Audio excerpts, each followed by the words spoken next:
तो स्वागत है मित्रों आपका हमारे चैनल पर। और आज हम आपको एक ऐसी कहानी सुनाने जा रहे हैं जो सत्य घटना पर आधारित है। ओम राजा हरिश्चंद्र की संपूर्ण कहानी। प्राचीन काल में अयोध्या नगरी में सूर्यवंशी राजा हरिश्चंद्र राज्य करते थे। वे अत्यंत धर्मात्मा, सत्यवादी और प्रजापालक थे। उनके राज्य में प्रजा सुखी थी, कोई भी दुखी या पापी नहीं था। राजा हरिश्चंद्र का जीवन केवल एक बात पर आधारित था, सत्य ही ईश्वर है। सत्य की परीक्षा का आरंभ। एक दिन राजा हरिश्चंद्र अपने महल में विश्राम कर रहे थे कि तभी उन्हें एक स्वप्न आया। स्वप्न में उन्होंने देखा कि वे वशिष्ठ ऋषि को एक विशाल यज्ञ का वचन दे रहे हैं। सुबह जब वे जागे तो उन्हें लगा कि यह केवल स्वप्न था, लेकिन ऋषि विश्वामित्र उनके द्वार पर आए और बोले, राजन, आपने मुझे स्वप्न में दान का वचन दिया था, अब अपने वचन के अनुसार मुझे दान दीजिए। राजा हरिश्चंद्र सत्य के पथ पर चलने वाले थे। उन्होंने कहा, महाराज, यदि मैंने वचन दिया है तो वो अवश्य पूरा होगा। बताइए, आपको क्या चाहिए? विश्वामित्र ने कहा, मुझे आपका सारा राज्य चाहिए। राजा हरिश्चंद्र ने बिना एक क्षण सोचे अपना राज्य उन्हें दे दिया। अब वे अपनी रानी शैव्या, जो कि तारा भी कहलाती थी, और पुत्र रोहिताश्व के साथ वन की ओर चल पड़े। सत्य की दूसरी परीक्षा। विश्वामित्र ने उन्हें रोका और कहा, राजा, राज्य तो मुझे मिल गया, परंतु यज्ञ पूरा करने के लिए दक्षिणा भी चाहिए।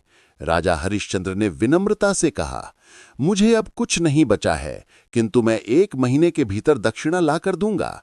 विश्वामित्र बोले, ठीक है, लेकिन जब तक दक्षिणा नहीं दोगे तुम मेरे ऋणी रहोगे।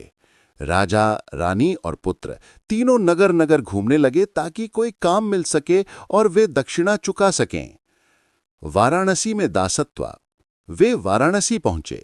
वहां उन्हें एक चांडाल यानी शमशान का रखवाला मिला, जिसका नाम कौलिक था। उसने कहा, मुझे एक दास चाहिए जो शमशान का कार्य करे, मृत शरीरों का दाह संस्कार और कर वसूली। राजा ने सत्य निभाने के लिए अपना आप को बेच दिया।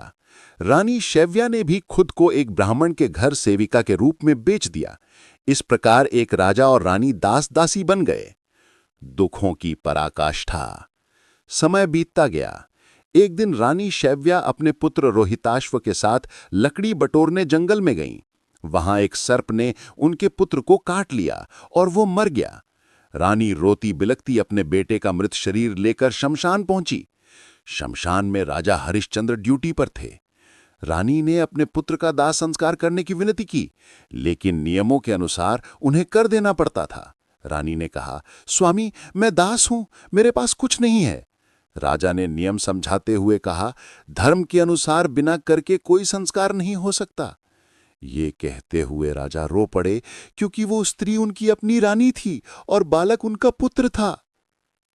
अंतिम परीक्षा। राजा ने सोचा, मैं सत्य और धर्म के मार्ग से विचलित नहीं हो सकता। अगर आज मैंने नियम तोड़ा तो मेरा धर्म अधूरा रह जाएगा। रानी ने कहा, मेरे पास केवल ये वस्त्र है, इसे ही शुल्क में स्वीकार करें। राजा ने कर्तव्यवश स्वीकार किया। वो अपने पुत्र का शव का दाह करने की तैयारी ही कर रहे थे कि तभी स्वर्ग से देवताओं की आवाज आई। देवताओं ने कहा, राजा हरिश्चंद्र, तुमने सत्य, धर्म और त्याग की सबसे बड़ी परीक्षा पास कर ली है। अब तुम्हें और कोई कष्ट नहीं सहना होगा। तभी विश्वामित्र ऋषि प्रकट हुए। उन्होंने कहा, राजन, ये सब मेरी लीला थी, तुम्हारी सत्यनिष्ठा की परीक्षा थी। फिर उन्होंने वरदान दिया कि उनका मृत पुत्र रोहिताश्व पुनर्जीवित हो गया। राजा और रानी को स्वर्गलोक का अधिकारी घोषित किया गया। स्वयं इंद्रदेव आए और बोले, राजन, आप जैसे सत्यवादी मानव दुर्लभ हैं। आज से आपका नाम युगों युगों तक अमर रहेगा। उपसंहार। राजा हरिश्चंद्र ने अपने राज्य को पुनः संभाला, लेकिन उन्होंने वैभव का त्याग कर दिया। उन्होंने कहा, सच्चा धन राज्य नहीं बल्कि सत्य और धर्म है। उनके आदर्श जीवन से आज भी ये शिक्षा मिलती है कि सत्य की राह कठिन हो सकती है, परंतु उसका अंत सदा विजय होता है। सीख। सत्य बोलना हर परिस्थिति में श्रेष्ठ धर्म है। वचन का पालन ही सच्चा मानवीय कर्तव्य है। धर्म की रक्षा के लिए यदि सब कुछ त्यागना पड़े तो भी संकोच नहीं करना चाहिए। सच्चे कर्म और सच्चे मन से किया गया कार्य कभी व्यर्थ नहीं जाता। इसी प्रकार की और कहानियां सुनने के लिए सब्सक्राइब करें हमारे चैनल को। धन्यवाद मित्रों।